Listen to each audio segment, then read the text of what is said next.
meeting with President Xi in a few weeks. Yeah. If you can't come to an agreement or a deal at that meeting, are we in for a sustained trade war with China? Well, you're in one now. Look, we have 100% tariff. If we didn't have tariffs, we would be exposed as being a nothing. We would have no defense. You know, they've used tariffs on us, but we've never had anybody sitting in that chair that felt the need to do it. And they've allowed us to be $37 trillion in debt, et cetera, et cetera. Tariffs are a very important tool for our defense, for our national security. If we don't have tariffs, we're not going to have national security.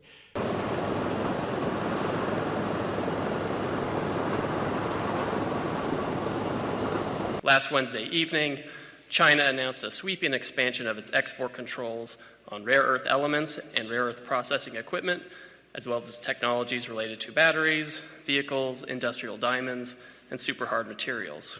To be clear, this is not just about the United States. These actions, if implemented, would apply to the entire world. China's announcement is nothing more than a global supply chain power grab.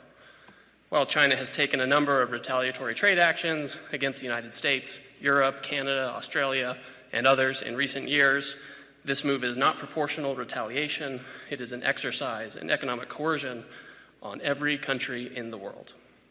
At its core, China's new measures include a rule saying that any product of which more than 0.1% of minerals consist of minerals mined or processed in China, one must seek approval from the Chinese government before trading it.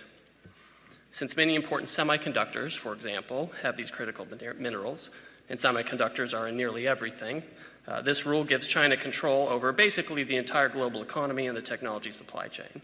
Many are suggesting that China's action is simply posturing for leverage in negotiations with the United States.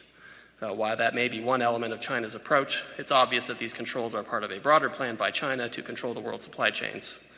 And these controls are wildly out of proportion to any targeted actions by the United States or its allies over the past few months.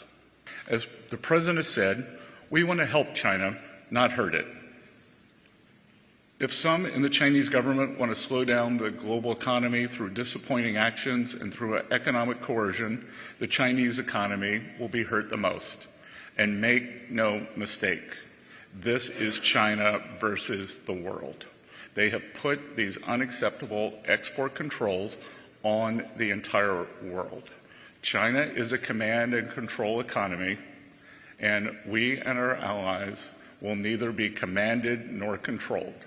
They are a state economy, and we are not going to let a group of bureaucrats in Beijing try to manage the global supply chains. China says that these rare earths are used in military materials and that they want to maintain peace in the world.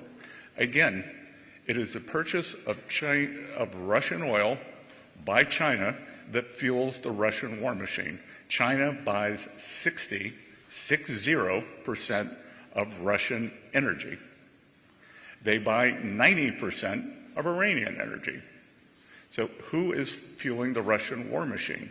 This individual was very disrespectful, and I'll tell you that we've had 4 rounds of talks, Geneva, London, Stockholm, and Madrid, and both sides approached them with great respect, and this individual did not.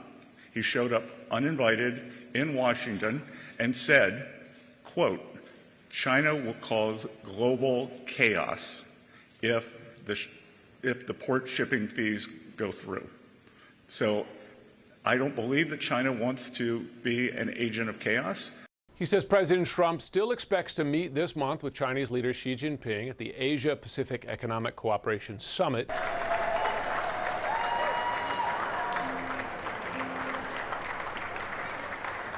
China's highly provocative move comes after we've made significant efforts to de-escalate tensions. While there are substantial actions we could take, we'd rather not. I believe China is open to discussion, and I am optimistic that this can be de-escalated.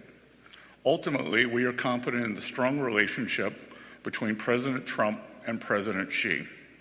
We've had substantial communication with the Chinese over the past few days, and we believe that there will be more forthcoming this week. 偷偷告诉大家，我最近发现了新法宝 Royal Face 逆时奇迹系列，它有活肤露、全效精华，还有精华霜。尤其我皮肤比较偏干，所以我非常的注重保湿。保湿做得好，肌肤自然烹润。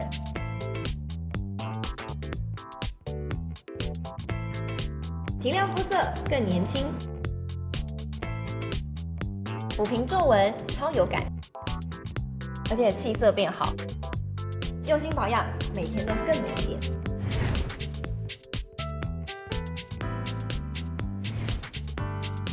美吧。